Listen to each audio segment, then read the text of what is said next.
నెలలు చాలా త్వరగా గడిచిపోయాయి కదండి. మొన్నే క్రిస్మస్ చేసుకున్నాం, మొన్నే న్యూ ఇయర్ చూసాం కదా అన్నట్టుంది.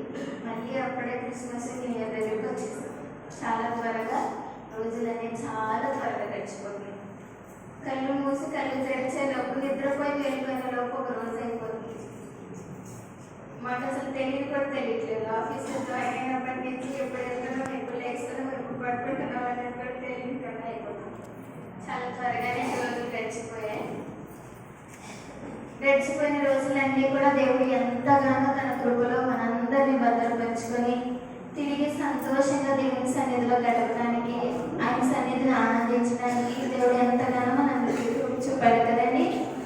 అందరిని బట్టి దేవునికి మనం ఎంతో రుణస్థులమై ఉన్నాం. ఆయనకి ఏమిచ్చినా, ఎంత గణపరిచినా, ఎంత స్తుతించినా, ఎంత ఆరాధించినా, ఎన్ని ఏమిచ్చినా కానీ ఆయన ఇచ్చే ప్రేమకి కానీ, ఆయన చూపించే జాలికి కానీ, మనకిస్తున్న ఊపిరికి కానీ, మనం ఇంకా జీవించడానికి ఇస్తున్న కాలానికి కానీ మనం ఏమీ ఆయనకి ఇవ్వలేము. కేవలం ఆయనకి మనం ఏం చేయగలం? జీవించినంత కాలం, ఆయన బ్రతికించినంత కాలం ఆయన బిడ్డల్లాగా జీవించడం, ఆయన చెప్పినది చేయటమే. మనం అదొక్కటి చేస్తే సరిపోతుంది. ఆయనకి మనం కోట్ల ఆస్తి ఇవ్వక్కర్లేదు, మనం సంపాదించింది ఆయనకి ఇవ్వక్కర్లేదు, కట్టుకున్న బట్టలు ఇవ్వక్కర్లేదు. ఏమిచ్చినా కానీ వాటన్నిటితో దేవుడు మనకి ఇచ్చే వాటిని పోల్చలేదు కదండి. అవును. అందరూ బైబిల్ తెరిచినట్లయితే దేవుడి వాక్యాన్ని చూసుకున్నాం.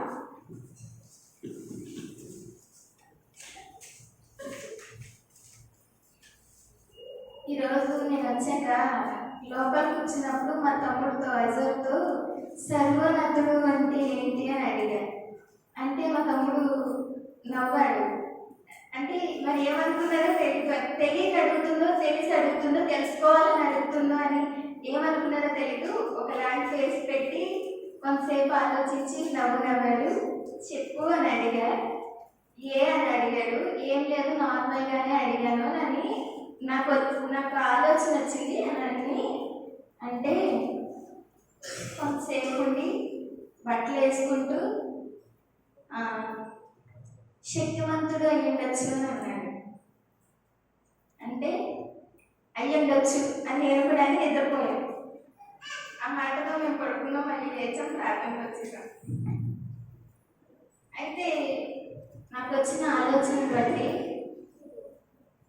సర్వశక్తుని నీడలో, సర్వశక్తుని యొక్క జాడలో, లేదా మన దేవుని సన్నిధిలో, దేవుని అడుగు జాడలలో, దేవుని ప్రసన్నతలో, ఆయన సన్నిధిలో, ఆయన మందిరంలో, ఆయన గృహంలో మనందరం ఆయన రెక్కల చాటులో ఉన్నాం. ఎవరి రెక్కల చాటులో అంటే సర్వోన్నతిని రెక్కల చాటులో. సర్వోన్నతుడు అని అంటే మరి నేను కూడా ఒకటి చెప్పాలి, అన్నీ రావచ్చు అని అన్నా. అంటే సర్వోన్నతుడిలో సర్వం అనేది ఒక భాగం ఉంది కదండి. సర్వోన్నతుడు, సర్వం అంటే అన్నీ వస్తాయి. గాలి, నీరు, నిప్పు, తిండి ఏదైనా కావచ్చు. అది ఏమన్నాడు? శక్తివంతుడు. అది కూడా ఆయనలో ఉండొచ్చు కదా. అందుకే నేను ఏమన్నానంటే అయ్యుండొచ్చు అని అన్నా. ఈరోజు దేవుడు మనకు అందజేయబడిన మాటలు మనం తెలుసుకుందాం. అందరూ బైబిల్ తెరిచినట్లయితే లూకా సువార్త 6వ అధ్యాయము, బైబిల్ తెరిచినట్లయితే లూకా సువార్త 6వ అధ్యాయము 35వ వచనాన్ని మనం చదువుకుందాం. మీరైతే ఎట్టి వారిని గూర్చి అయినను నిరాశ చేసుకొనక మీ శత్రువులను ప్రేమించుడి, మేలు చేయుడి, అప్పు ఇయ్యుడి, అప్పుడు మీ ఫలము గొప్పదైండును, మీరు సర్వోన్నతుని కుమారులైందురు. ఆయన కృతజ్ఞత లేని వారి ఎడలను, దుష్టుల ఎడలను ఉపకారి అయి ఉన్నాడు. ఈ వాక్యంలో మనకి కనబడుతున్న మాట చాలానే ఉన్నాయి.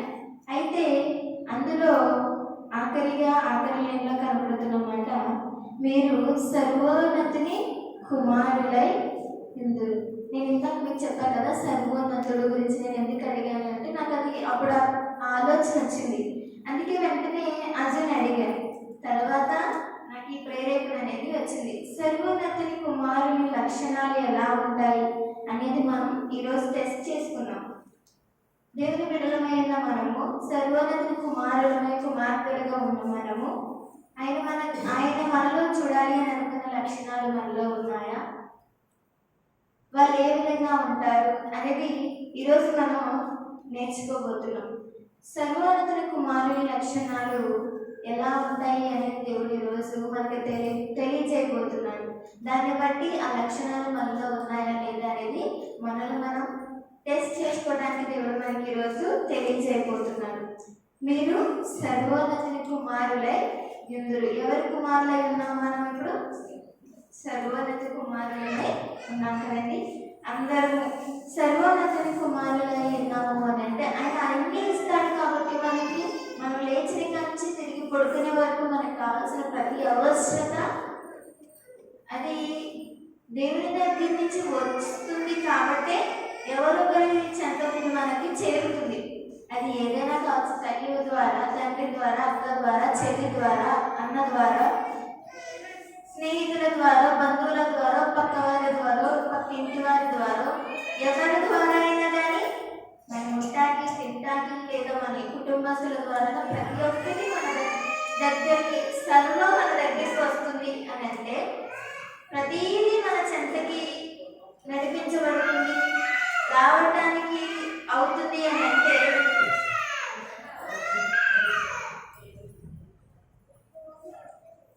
అది దేవుడు పంపిస్తేనే, దేవుడు అనుగ్రహిస్తేనే, దేవుడు మన దగ్గరికి అది నడిపిస్తేనే వస్తుంది. అందుకే మనం దేవుడు ఏమంటున్నాం? సర్వోన్నతుడు అని చెప్తున్నాం కదండి. సర్వోన్నతుడు అని అంటే అన్నిటినీ మనకు అనుగ్రహించాం. ప్రతి ఒక్కటి మనం తినే చాక్లెట్ నుంచి తినే ఆహారం వరకు, కట్టుకునే బట్ట నుండి మనం పీల్చే ఊపిరి, గాలి, ప్రతి దానిని కూడా దేవుని దగ్గర నుంచి, ఆ సర్వోన్నతుని దగ్గర నుంచి సర్వం అనేది వస్తుంది. ఈరోజు ఆ సర్వం పొందుకుంటున్నాం. మనము ఎవరిపై ఉన్నాము? ఎవరిపై ఉన్నాం చెప్పండి. ఆ సర్వం పొందుకున్న మనము ఆ సర్వోన్నతునికి ఏమై ఉన్నామని చెప్తుంది లేఖన. అవును, కుమారులమై ఉన్నాము, కుమార్తెలమై ఉన్నామని దేవుని వాక్యం సెలవిస్తుంది. రోమియోలకు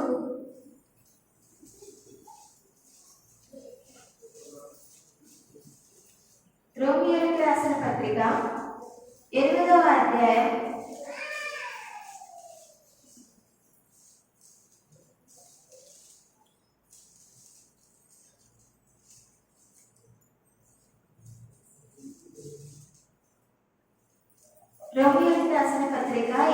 అధ్యాయం 14వ వచనాన్ని చదువుకుందాం.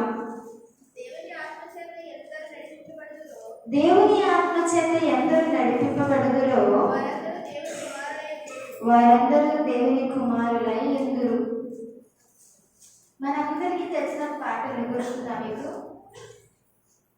సర్వేశ్వరా నీకే స్తుతి, సర్వము నీకే ప్రభు,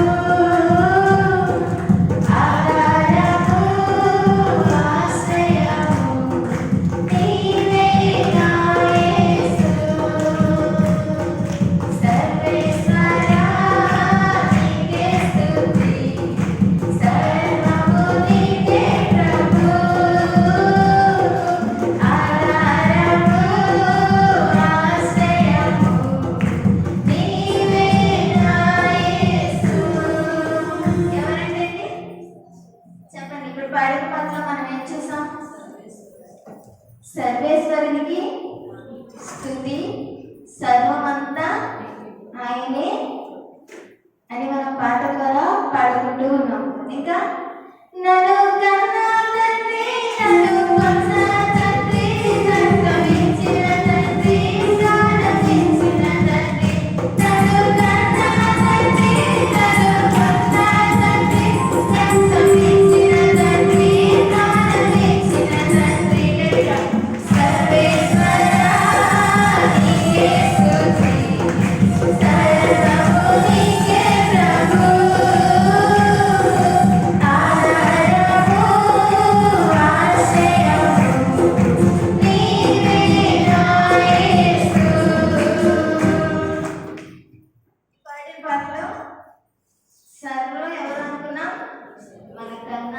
కొన్నది, రక్తం ఇచ్చింది, ప్రాణం పెట్టింది, తింటానికి ఇచ్చింది, నిల్చుంటా కాలు ఇచ్చింది, తింటానికి చేతులు ఇచ్చింది.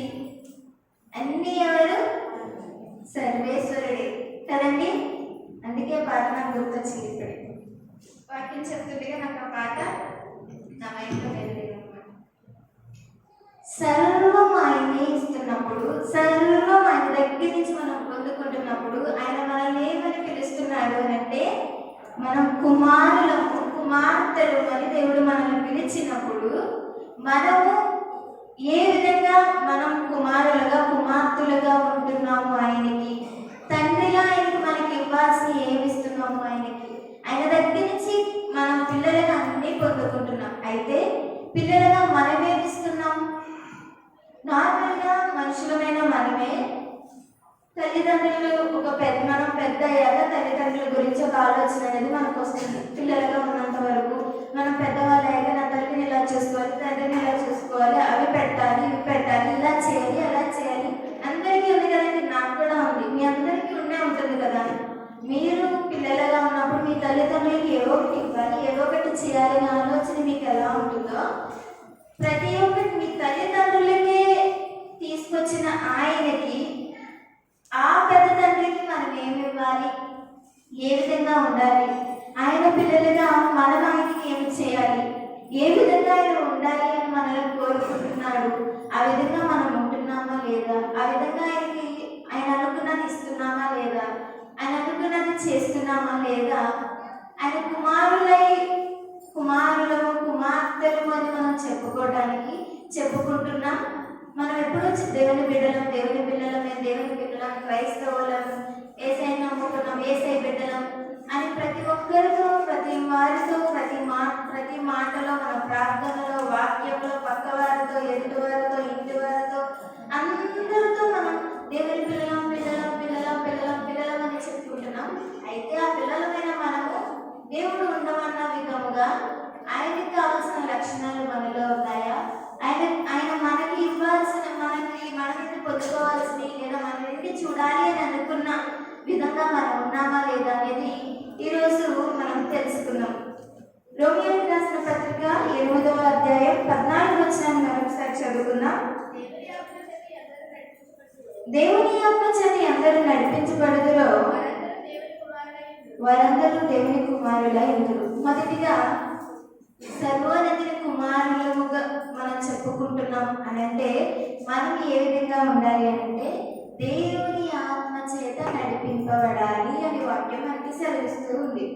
దేవుని ఆత్మ చేత ఎందరూ నడిపింపబడుదురో వారందరూ దేవుని కుమారులై ఉందురు అని ఇక్కడ వాక్యం సెలవిస్తుంది. అయితే ఇక్కడున్న మనందరము, మేము ప్రతి ఒక్కరు కూర్చున్న మనం ప్రతి ఒక్కరు ఎవరి చేత నడిపింపబడాలి అని దేవుని వాక్యం సెలవిస్తుంది? దేవుని ఆత్మ చేత నడిపించాలి. సర్వోన్నతుని కుమారుల లక్షణముగా మొదటి లక్షణం ఏంటి అంటే, మనందరూ దేవుని ఆత్మ మనలో ఉండాలి, దేవుని ఆత్మ మన చుట్టూ నడవాలి, దేవుని ఆత్మతోనే మనం నడవాలి అని దేవుని వాక్యం మనకి చెబుతూ ఉంది. మరి ఏ విధంగా ఉండాలి అంటే, దేవుని ఆత్మ చేత నడిపింపబడాలి అంట. అప్పుడు దేవుని కుమారులుగా మనం ఉంటామని దేవుని వాక్యం సెలవిస్తుంది. అక్కడ చాలా క్లియర్గా ఆ ఒక్క వచనంలో ఆ ఒక్క మాటనే ఇచ్చారు. దేవుని ఆత్మ చేత ఎందరు నడిపించబడతారో వారందరూ ఏమై ఉన్నారు అంటే దేవుని కుమారులై ఉన్నారు. అయితే ఇప్పుడు మనందరూ దేవుని ఆత్మ చేత నడిపించబడుతున్నాము అన్నట్లయితే మనమందరం ఎవరు చెప్పాలి? గట్టిగా చెప్పాలి, దేవుని కుమారులం కదండి. మీరందరూ ఒప్పుకుంటారా? దానికి ఒప్పుకుంటారా? దేవుని ఆత్మ చేత నేను నడిపించబడుతున్నాను. సో నేనేంటి? దేవుని పిల్లలు, దేవుని పిల్లలను, దేవుని కుమార్తెను, దేవుని కుమారుడను. ఎందుకు అంటే నేను దేవుని ఆత్మ చేత నడిపించబడుతున్నాను అని దేవుని వాక్యం మనతో చెబుతూ ఉంది. మన మనసులను మనం పరీక్షించుకున్నట్లయితే ఈ దినం సర్వోన్నతుని దగ్గర నుంచి, సర్వం ఇస్తున్న ఆయన దగ్గర నుంచి సర్వం పొందుకుంటున్న నేను ఆయన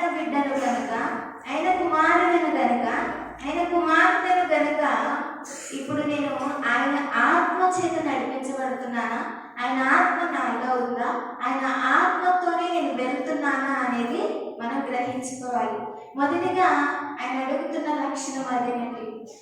దేవుడు పిల్లలమని చెప్పుకుంటున్నాం, మనం ఏమై ఉండాలి అని అంటే దేవుని ఆత్మ చేత నడిపించబడాలి అని దేవుని వాక్యం మనకి సెలవిస్తుంది. దేవుని ఆత్మ చేత నడిపించబడిన వారు ఎలా ఉంటారంటే మనలాగే మంచిగా రోజు అంటే ఆదివారం మందిరానికి వస్తారు, ప్రతి క్రమానికి వస్తారు, మనలాగే దేవుని పరిచర్యలో ఉంటారు, కుర్చీలు వేయడానికి వస్తారు, చేపలు వేయడానికి వస్తారు, డ్రమ్స్ కొట్టడానికి వస్తారు, మైక్స్ పెట్టడానికి వస్తారు, తుడవటానికి వస్తారు, ఇంకా బయట పరిచర్య చేయడానికి వస్తారు, ఎవరైనా ఆపదలో ఉంటే సహాయపడటానికి వెళ్తారు. వీళ్ళందరూ ఎవరు? దేవుని ఆత్మ వారిలో ఉంది. వాళ్ళు ఒకరిపైన ఒకరు ప్రేమ చూపుకొని ఉంటారు. వారి వేరే వాళ్ళ శత్రువులుగా ఉన్నా సరే వారిని ప్రేమిస్తూ ఉంటారు. వారిని వద్దు అన్న వారితో కూడా వారు ప్రేమగా మాట్లాడతారు. వారు కాదు అన్న వారితో కూడా వారు వెళ్ళి దేవుని ప్రేమను వారికి కనపరుస్తారు. వీళ్ళందరూ ఎవరు అని అంటే దేవుని ఆత్మ చేత నింపబడిన వారు, దేవుని ఆత్మ చేత నడిపింపబడిన వారు. ఇప్పుడు మనమందరం అదే మనసు కలిగి ఉంటే, దేవుని ఆత్మ మనందరిలో ఉంటే ప్రతిరోజు మందిరానికి వస్తున్నాం, మందిరంలో పరిచర్య చేస్తున్నాం, ఎవరైనా ఆపదలు ఉంటే సహాయపడుతున్నాం కదండి. మాకు ఆర్థిక సహాయం అనేది ఒక బుక్ కలెక్ట్ చేయడం అనేది అంతా ఉంది కదంటే మనం ఏం చేస్తున్నాం? ఆపదలో ఉన్న వాళ్ళకి సహాయపడుతున్నాం. ప్రతి వారం మీరు మందిరానికి వస్తున్నారు కదా, వస్తున్నారు కదండి. వస్తున్నారా లేదని కూడా మీకు డౌటేనా? అది కూడా చెప్పలేకపోతున్నారు. వస్తున్నారు కదా. అంటే ఇప్పుడు మనం ఎవరు? దేవుని ఆత్మ చేత నడిపించబడుతున్నాం. దేవుని పరిచర్య చేస్తూ మైక్స్ పెడుతున్నారు, డ్రమ్స్ కొడుతున్నారు, కుర్చీలు వేస్తున్నారు, ఫ్యాన్స్ వేస్తున్నారు, అవి తుడుస్తున్నారు, చర్చ్ తుడుస్తున్నారు, ఇవన్నీ చేస్తున్నారు. కాబట్టి వీళ్ళు ఎలా నడిపించబడుతున్నారు? దేవుని ఆత్మ చేత నడిపించబడుతున్నారు. ఈరోజు మొదటి లక్షణం మనలో ఉందా లేదా? అందరూ మీ చేతిని మీ గుండెల మీద వేసుకొని ఈ మొదటి లక్షణం నాలో ఉంది అని చెప్పుకోండి. ఉంది కదా? ఇప్పుడే కదా మీరు అందరూ ఒప్పుకున్నారు, మందిరానికి వస్తున్నారని చెప్పారా, పరిచర్య చేస్తున్నారని చెప్పారా, ఎవరైనా అవసరంలో ఉన్న వాళ్ళకి సహాయపడుతున్నారని చెప్పారా. ఇవన్నీ చెప్పినప్పుడు మనం ఏంటి? దేవుని పిల్లలం అంటే సర్వోన్నతుని పిల్లలం కనుక ఈ ఫస్ట్ లక్షణం ఎవరిలో ఉంది? మనలో ఉంది కదా. మనం అందరికీ సహాయపడతాం. ఇప్పుడు చెప్పండి, మీరు మీ గుండెల మీద చేసుకొని ఈ లక్షణం నాలో ఉంది అని చెప్పుకోండి. ఏసై చూస్తున్నాడని, ఈ సంవత్సరం అంతా మిమ్మల్ని కాపాడాడు, ఈ లాస్ట్ నెలలో దేవుడు మిమ్మల్ని ఒక టెస్ట్ చేస్తున్నాడని చెప్పాను కదా. ఆ టెస్ట్ లో మీరు అందరూ పాస్ అవ్వాలి. పాస్ అయితే అక్కడ పైన ఒక రాజ్యం ఉంది, బంగారపు రాజ్యం, అందులోకి మనమే ఫస్ట్ అయిపోతాం. అందుకోసమని ఈ టెస్ట్ లో పాస్ అయిపోవాలి. ఈరోజు మనం ఫస్ట్ లక్షణం మనలో ఉందా లేదా అనేది మనం గ్రహించుకోవాలి. నాలో ఉంది, సో నేను ఫస్ట్ టెస్ట్ అనేది పాస్ అయ్యాను. పాస్టర్ గారు మీలో ఉందండి, పాస్టర్ గారు మీలో ఉందా, ప్రకాష్ మీలో ఉందా? మన గుండెల మీద చేసుకున్నది ఎలా చెప్పారు? మీరు అందరూ చెప్పండి. మీరు అందరూ చెప్పాలి. మీరు చెప్పకపోతే లేదంట, మీరు ఒక టెస్ట్ ఫెయిల్ అవుతారు. ఏసై చూస్తున్నారు చూడండి. ఓకే, మనందరం అలానే ఉన్నాం. దేవుడిని సర్వోన్నతుల కుమారులుగా మనం పిలువబడుతున్నాం కనుక ఇవన్నీ మనం చేస్తున్నాం. ఫస్ట్ టెస్ట్ అనేది మనం పాస్ అయ్యాం కదండి. నెక్స్ట్ మళ్ళీ గలతీయులకు రాసిన పత్రిక 2వది చూసుకుందాం. 2వ టెస్ట్ ఎలా ఉంది అనేది 4వ అధ్యాయం 6వ వచనాన్ని చదువుకుందాం. గలతీయులకు రాసిన పత్రిక 4వ అధ్యాయం 6వ వచనాన్ని చదువుకుందాం. మరియు మీరు కుమారులయ్యున్నందున నాయనా తండ్రి అని మొరపెట్టు తన కుమారుని ఆత్మను దేవుడు మన హృదయంలోనికి పంపెను. 2వ టెస్ట్ ఏంటి అంటే దేవుని ఆత్మ చేత మొరపెట్టడం. ఇక్కడ మనకి కనపడుతున్న లేఖనం ఏంటి అంటే మరియు మీరు కుమారులై ఉన్నందున. ఇక్కడ కూడా కనపడుతున్న మాట మనం ఎవరమై ఉన్నాం? దేవుని పిల్లలమై ఉన్నాము కాబట్టి నాయన తండ్రి అని మొరపెట్టు తన కుమారుని ఆత్మను దేవుడు మన హృదయంలోనికి పంపెను. ఇప్పుడు మనం సర్వోన్నతుని కుమారులమై ఉన్నాము కాబట్టి ఆయన మనలోకి ఎలాంటి ఆత్మని పంపాడు? రెండవదిగా అంటే దేవుని ఆత్మ చేత మొర్ర పెడతారంటండి. ఈ సర్వోన్నతుని కుమారులు ఎవరైతే ఉన్నారో వారు దేవుని ఆత్మ చేత మొర్ర పెడతారు. ఆ ఆత్మని మనలోకి దేవుడు పంపిస్తున్నాడు, పంపించాడు అని దేవుని వాక్యం సెలవిస్తుంది. ఈ దినము దేవుని పిల్లలమై ఉన్న మనము మందిరానికి వస్తున్న సంవత్సరం నుండి లేదా రోజు నుండి ఈ రోజు వరకు మన కష్టాలు, మన నష్టాలు, మందిరానికి కావాల్సిన అవసరతలు, మీకు కుటుంబంలో కావాల్సిన ఆరోగ్య సమస్యలు, ఆర్థిక అవసరతలు, లేదా కుటుంబ సమస్యలు, మీ వ్యక్తిగత సమస్యలు, లేదా మీ పొరుగు వారికి వచ్చిన సమస్యలు, వీటన్నిటిని ఎవరి దగ్గరికి వచ్చి చెప్పుకున్నారు? దేవుడి దగ్గరికి కదండి. అదే మనసు ఏదైతే ఉందో ఆ ఆత్మను దేవుడు మనకి మన హృదయంలోనికి పంపించాడంట. ఎప్పుడు అనంటే ఎప్పుడైతే మీరు ఈ దేవుడు నిజమైన వాడు అని మీరు మందిరంలోకి అడుగు పెట్టారో ఆ రోజునే దేవుడు మీ హృదయాలందరిలోనికి ఆత్మను పంపించి ఉన్నాడు. కనుక మీరు ఏం చేస్తున్నారు అని అంటే, దేవా నాకు ఈ అవసరత ఉంది, దేవా నా పరిస్థితి ఇలా ఉంది, దేవా నాయన తండ్రి నాకు అది కావాలి, తండ్రి నాకు ఇది కావాలి. ఏదైతే మనం మన ఇంట్లో మన అమ్మ నాన్నని అడిగినట్టుగా దేవుని దగ్గర కూడా మనం వెళ్ళి అడిగిన విషయాలు చాలా ఉన్నాయి కదండి. దేవుని దగ్గరికి వెళ్ళి మొదలుపెట్టిన రోజులు ఎన్నో ఉన్నాయి. కన్నీరు కార్చిన దినాలు, నెలలు, సంవత్సరాలు ఎన్నో ఎన్నో చూస్తూ ఉన్నాం. చాలా నిరాశ అయిపోయి, చాలా దుఃఖంతో మునిగిపోయి ఎవరికి చెప్పాలో తెలియదు. అది మనం ఎక్కడి నుంచి పొందుకుంటాము అనేది తెలియదు. ఎవరి దగ్గరికి వెళ్తే అవసరం మనకి తీరుతుంది, ఎవరి దగ్గరికి వెళ్తే అక్కడ అవుతుంది, ఎవరి దగ్గరికి వెళ్తే నేను అనుకున్నది జరుగుతుంది. ఇప్పుడు అది ఎవరికి చెప్పుకుంటే నేను వాళ్ళ దగ్గరికి వెళ్తే అవుతుందా, వీళ్ళ దగ్గరికి వెళ్తే అవుతుందా? ఇప్పుడు నా బాధ నేను ఎవరికి చెప్పుకోలేకపోతున్నాను, నేను బయట పడలేకపోతున్నాను అని నీలో నువ్వు ప్రతిరోజు ప్రతి క్షణము దేనొక దాని గురించి మనుషులమై ఉన్నాము. కాబట్టి ఏదొక శ్రమ, ఏదొక చింత భూమి మీద ఉన్నంతకాలం మనల్ని పీడిస్తూనే ఉంటుంది.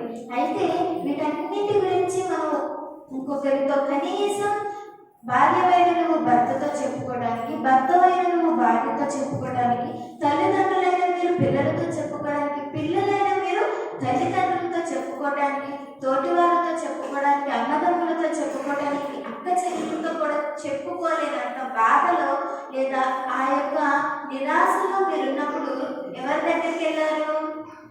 దేవుని దగ్గరికి వెళ్ళారు. అదే ఇక్కడ దేవుడు చెప్తున్నాడు. ఆ ఆత్మ ఏదైతే ఉందో దేవుని దగ్గరికి వెళ్ళి మొదలుపెట్టే ఆత్మ, దేవుని దగ్గరికి వెళ్ళి అడిగే ఆత్మ, దేవుని దగ్గరికి వెళ్ళి మనం పంచుకొని లేదా దేవుని దగ్గరికి వెళ్ళి మన అక్కడ చెప్పుకొని అది దేవుని దగ్గరికి చెప్తే, దేవుని దగ్గరికి వెళితే నెక్స్ట్ మినిట్లో నాకు జరుగుతుంది అనే ఆలోచన లేదా ఆ నమ్మకం ఎవరి దగ్గరికి వెళ్ళేలా చేస్తుంది, లేదా ఆత్మ ఎవరి దగ్గర ఉండేలా చేస్తుంది అని అంటే దేవుని దగ్గరగా ఉండేలాగా, దేవుని దగ్గరికి వెళ్ళి మొదలు పెట్టేలాగా, దేవుని దగ్గరలో మనం ఉండేలాగా ఆత్మ అనేది మనల్ని ప్రేరేపిస్తుంది, ఆత్మ మనల్ని నడిపిస్తుంది. రెండవదిగా దేవుని ఆత్మ చేత ఈ సర్వోన్నత కుమారులు ఎవరైతే ఉన్నారో, కుమార్తెలు ఎవరైతే ఉన్నాయో, ఈ పిల్లలైన వారు ఆయన దగ్గరికి వెళ్ళి ఏం చేస్తారంట? ఆయన ఇచ్చిన ఆత్మ ఏదైతే ఉందో ఆయన మొదలుపెట్టడానికి ఆత్మను తీసుకుని వెళ్ళి ఆయన దగ్గర మొదలుపెడతారు. రెండవ టెస్ట్ పాసా కాదు? చెప్పండి. ఇప్పుడు కూడా మళ్ళీ మీ గుండెల మీద చేసుకొని సెకండ్ టెస్ట్ కూడా నేనైతే పాస్, నేను చెప్పేస్తాను, మీరు చెప్పండి. మీరు అందరూ కదండి, మీరందరూ ప్రార్థన చేస్తున్నారు లేదా? ప్రతిరోజు ప్రతి క్షణం ఏదో ఒక విషయంలో మీరు మోకరించి ప్రార్థనే చేయగలరు. కనీసం ఆ బాధ మీరు మోకాళ్ళ మీద ఉండే కాదు, కూర్చొని నాకు ఇంత బాధగా ఉంది దేవా, ఒకసారి నా మనసులో ఏమవుతుందో చూడు అనగానే దేవుడు వెంటనే వచ్చేసి అక్కడే చెప్పేసి వెళ్ళిపోతాడు. అప్పుడు ఏమవుతుంది? ఆ బాధ పోతుంది కదా. ఎవరి దగ్గరికి వెళ్ళి మొదలు పెట్టామో బాధ పోవటానికి? దేవుని దగ్గరికి వెళ్ళి మనం మొదలు పెట్టాం. ఈ రెండవ టెస్ట్ కూడా మనం పాస్ అయిపోయాం కదండి. అక్కడగా ఇంకొక టెస్ట్ చూసుకొని మనం ముగించుకున్నాం. మూడవదిగా ఇదే గలతీయులకు రాసిన పత్రిక 3వ అధ్యాయం 24 నుంచి 29 వరకు చదువుకుందాం. కాబట్టి మనము విశ్వాసమూలమున నీతిమంతులమని తీర్చబడినట్లు క్రీస్తునందుకు మనలను నడిపించుటకు ధర్మశాస్త్రము మనకు బాలశిక్షకుడు ఆయను. అయితే విశ్వాసము వెల్లడి అయిన గనుక ఇక బాలశిక్షకుని క్రింద ఉండమని యేసుక్రీస్తునందు మీరందరూ విశ్వాసము వలన దేవుని కుమారులై ఉన్నారు. క్రీస్తులోనికి బాప్తిసము పొందిన మీరందరూ క్రీస్తును ధరించుకొని ఉన్నారు. ఇందులో యూదుడని గ్రీస్ దేశస్థుడని లేదు, దాసుడని స్వతంత్రుడని లేదు, పురుషుడని స్త్రీ అని లేదు. యేసుక్రీస్తునందు మీరందరూ ఏకముగా ఉన్నారు. మీరు క్రీస్తు సంబంధులైతే ఆ పక్షమందు అబ్రహాము యొక్క సంతానమైంది వాగ్దాన ప్రకారము వారసులై ఉన్నారు. ఇక్కడ కూడా దేవుడు మనకి చూపిస్తున్న మాట, సర్వోన్నతుడు మళ్ళీ మనం పిలుస్తున్న మాట ఏంటంటే, మీరు నా కుమారుడు కుమార్తెలు కనుక వాళ్ళు ఏమవుతారు? వారసులు అంటండి. మనం ఆఖరిగా చదువుకున్నదేంటి? వాగ్దాన ప్రకారము వారసులమై ఉన్నామంట మనం.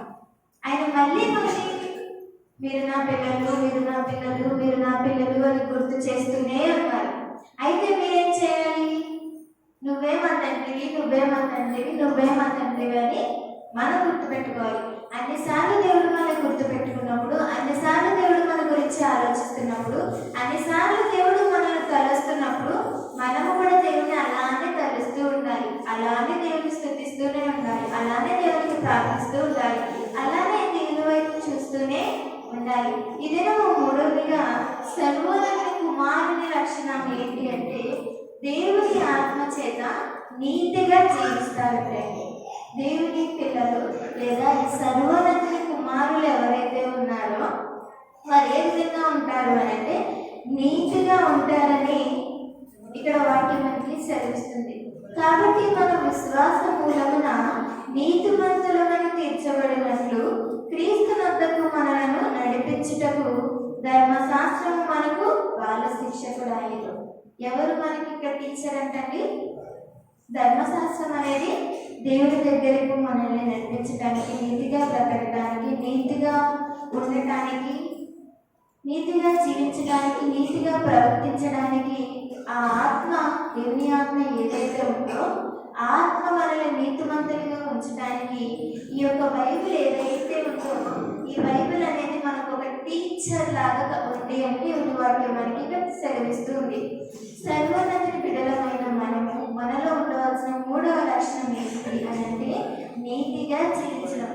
ఆయన మనలో కనిపిస్తున్న లేదా ఆయన మనలో నింపిన ఆత్మ, దేవుని ఆత్మ ఏదైతే ఉందో అది ఏ విధంగా ఉండేలా చేస్తుంది అంటే మనల్ని నీతిగా ఉండేలాగా చేస్తుంది. మనం నీతిమంతులుగా ఉన్నామా లేదా అనేది మన మనసుకి తెలుసు. ఈరోజు నీతిగా ఉండటం అని అంటే మనం ఒకటి మంచి జరగాలని కోరుకోవడం, మంచి చేయాలని కోరుకోవడం. ముందుగా నేను చెప్పాను కదా, దేవుని ఆత్మచేత నడిపించబడే వారు ఎలా ఉంటారు?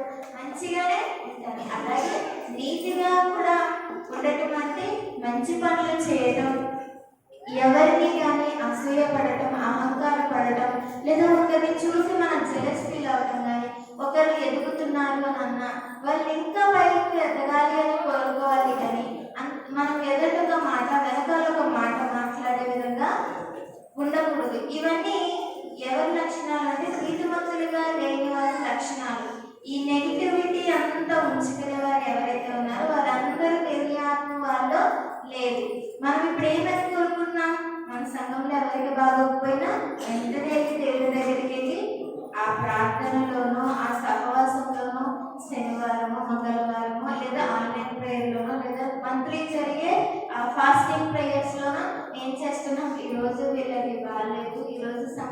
ఇది కాలేదు అని చాలా నీతిగా నిజాయితీగా దేవుని దగ్గర అడుగుతున్నాం కదండి. మనకి ఏ అవసరం ఉందో, ఏదైతే కావాలో, ఏదైతే వాళ్ళకి అవసరమో అదే అడుగుతున్నాం. కానీ దేవుడా వాళ్ళకి ఇది అయింది, అది కానీ జరగాలి, తప్పకూడదు, అది అలానే ఉండాలని ఎప్పుడైనా కోరుకున్నామా? మన ప్రార్థనలు ఎప్పుడైనా అలా చేసామా? చేయలేదు కదండి. అంటే ఈ థర్డ్ టెస్ట్ కూడా మనం పాస్ అయిపోయాం. నీతిగా ఉండటము అనేది కూడా దేవుని దగ్గర నుంచి పొందుకుంటేనే మనం ఉండగలం.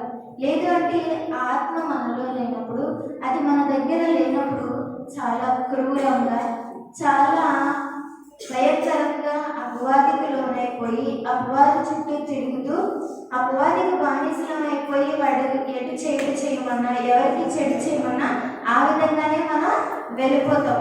అయితే దేవుని ఆత్మ పొందుకున్న మనం ఎవరైతే ఉన్నామో వారికి ఎలా ఉంటాము అని అంటే, ఇలా నీతిగా దేవుడు ఏ విధంగా నీతి అనే ఆత్మను, దేవుని ఆత్మను మనలోకి పంపించాడో అది ఏ విధంగా మనం నిలబెట్టుకున్నామో, ఒకరికి సహాయపడాలి, ఒకరికి మంచి కోరుకోవాలి, ఒకరికి ఏ విధంగా మన వల్ల ఇబ్బంది రాకూడదు అని కోరుకోవటం, మనం నీతిగా ఒకరికి మంచిగా ఒక సలహా ఇవ్వటం, ఎదరొకటి వెనకాలొకటి మాట్లాడుకోకుండా ఏది చెప్పినా మంచిగా ముందుగా ఇలా చేస్తేనే బాగుంటుంది అని కరెక్ట్గా నీట్గా మన మనసులో ఏదైతే ఉందో, నువ్వు ఇది తప్పు చేస్తున్నావు అంటే నువ్వు తప్పే చేస్తున్నావు, నువ్వు కరెక్ట్ చేస్తున్నావు అమ్మాయి, నువ్వు ఇలానే లేదు అంటే అది ఎంత నీట్గా ఉన్నాము అనేది మనకి మన మనసుకి తెలుస్తుంది.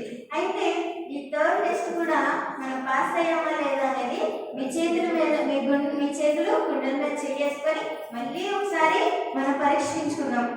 దేవుడు ఈ నెలలో మనకిస్తున్న 3 టెస్టులు మనం పాస్ అయ్యామా లేదా? మనం సంవత్సరాలన్నీ గడుచుకుంటూ వచ్చేస్తున్నాయి, ఏదో ఒక విధంగా ఏదో ఒక టెస్ట్ పెడుతూనే ఉంటున్నాడు. అవన్నీ పక్కకు గెంటేసుకొని ఇలా ఇలా ఇలా ఇలా నడిపేసుకొని డిసెంబర్ వరకు వచ్చేసాం. డిసెంబర్ నెలలో తల్లి దేవుడు ఇంకొక సంవత్సరం నీకు ఇస్తున్నా, 2026 2026 సంవత్సరం నువ్వు వస్తుంది, నువ్వు చూస్తున్నావు. ఇప్పుడు కూడా నువ్వు అలానే గెంటుకుంటూ వెళ్ళిపోతావా? చెప్పండి, వెళ్ళిపోతారా? దేవుడు అది కాదు మనకి కోరుకునేది. అందుకోసం కాదు మనకి ఇంకొక సంవత్సరాన్ని ఇస్తుంది. అది గెంటుకుంటూ వెళ్ళిపోతామన్నా ఇంకొక సంవత్సరం కూడా గెంటుకుంటూ వెళ్ళిపోవాలని చూపించడానికి కాదండి. దేవుడు మనతో మాట్లాడుతున్న ప్రతి మాట కూడా మన జీవితంలో ఎక్కడో ఒక చోటన అది ఏదో ఒక మూల చిన్నగా అయినా ఉంటుంది కాబట్టి ఆ మాట నీ దగ్గర వరకు వస్తుంది, నీ వరకు వెళుతుంది. కానీ నువ్వు ఏం చేస్తున్నావు అంటే దాని వరకు తీసుకోకుండా పైనే దాని దగ్గర వరకు వచ్చాక పక్కకి ఎంటేస్తున్నావు. అదేమవుతుంది? నాది కాదులే, నేనా అంటే అలా ఉండేది, నాకు తెలుసు నేనేదో అలా ఉంటుంది. కానీ నువ్వు అలా ఉంటున్నావు. అయినా నువ్వు శ్రద్ధ చెప్పుకొని నేను బాగానే ఉంటున్నా, వాళ్ళు ఉంటున్నారు అందుకోసమే మాట్లాడారు, వీళ్ళు ఉంటున్నారు ఎందుకోసం ఇది చెప్పారు, అలా అనుకోకూడదు. మనుషులమైనా మనము పాపం చేయడం అనేది సహజం. ఎందుకంటే అపవాది మనం ఎప్పటికైనా ఏదో ఒక విధంగా ఏదో ఒకలాగా మనల్ని పడగొట్టాలి, మనల్ని పడేయాలి, తప్పించాలి, దేవుని బిడ్డలైన వారు వారిలో ఉండకూడదని చూస్తూనే ఉంటారు. సో అది ఏదో ఒక మూలన మనల్ని గెంటుతూ ఉంటుంది. కాబట్టి దేవుడు మనతో మాట్లాడినప్పుడు ఇలాంటి టెస్ట్లన్నిటినీ మనం పర్ఫెక్ట్గా ఉన్నామా లేదా, వీటన్నిటిలో మనం కరెక్ట్గా ఉన్నామా లేదా, వీటన్నిటినీ మనం దాటుకుంటూ వెళ్ళగలుగుతున్నామా లేదా అనేది దేవుడు మనతో మాట్లాడినప్పుడు త్రోసి వేయకుండా గ్రహించుకొని ఆలోచించి, ఓకే నేను ఇలా ఉన్నాను అనుకుంటా, అందుకే ఇలా ఉండకూడదు, ఇక్కడ నుంచి దేవుడి రోజు మాట్లాడాడు కదా, నెక్స్ట్ మినిట్ నుంచి ఓకే నేను అలా ఉండదు అని నిశ్చయించుకొని దేవుని దగ్గరికి వెళ్ళాలి. నీ అవసరతల కోసమే దేవుని దగ్గరికి కాదు, నీ బలమైన, నీ ఆత్మీయమైన, నీ విశ్వాసమైన జీవితం కోసం కూడా నువ్వు దేవుని దగ్గరికి వెళ్ళాలి. ఈ దినము దేవుడు మనం అనుగ్రహిస్తున్న మాటలు ఏవైతే ఉన్నాయో లేదా మనకి పెట్టిన ఈ టెస్ట్లు ఏవైతే ఉన్నాయో దేవుని ఆత్మ చేత మనం నడిపించబడుతున్నామా అంటే మనందరం నడిపించబడుతున్నామనే కదా. అంటే మనం ఏమయ్యాం? ఫస్ట్ టెస్ట్ అనేది పాస్ అయ్యాం. రెండవదిగా దేవుని దగ్గరికి వెళ్ళి మొరపెడుతున్నాం, ప్రతి ఒక్కటి చెప్తున్నాం, చిన్నదాని నుంచి పెద్దదాని వరకు, చెప్పుకున్న దాని నుంచి చెప్పుకోలేనంత వరకు కూడా దేవుని దగ్గరికి వెళ్తున్నాం కాబట్టి దేవుని టెస్ట్ మన రెండో టెస్ట్ కూడా పాస్ అయ్యాం. మూడవదిగా నీతిగా జీవిస్తున్నామా లేదా అనేది నాకు తెలియదు. అంటే ఫైనల్గా ఏంటంటే నేను మిమ్మల్ని పైకి చూసినాను కదా, మీరందరూ ప్రార్థన చేసేవారు. నాకు అందరి గురించి తెలుసు. ఏంటంటే చిన్నప్పటి నుంచి మీరు అందరూ ప్రార్థన చేసేవారు, దేవుని దగ్గరికి వెళ్ళి మొదలుపెడతారు. కాబట్టి నేను సెకండ్ టెస్ట్ మీరు పాస్ అయ్యారని చెప్పగలను. దేవుని సన్నిధిలో, పరిచర్యలో అన్నిటిలో మీరు ముందున్నారు కాబట్టి ఫస్ట్ టెస్ట్ పాస్ అయ్యారని చెప్పగలను.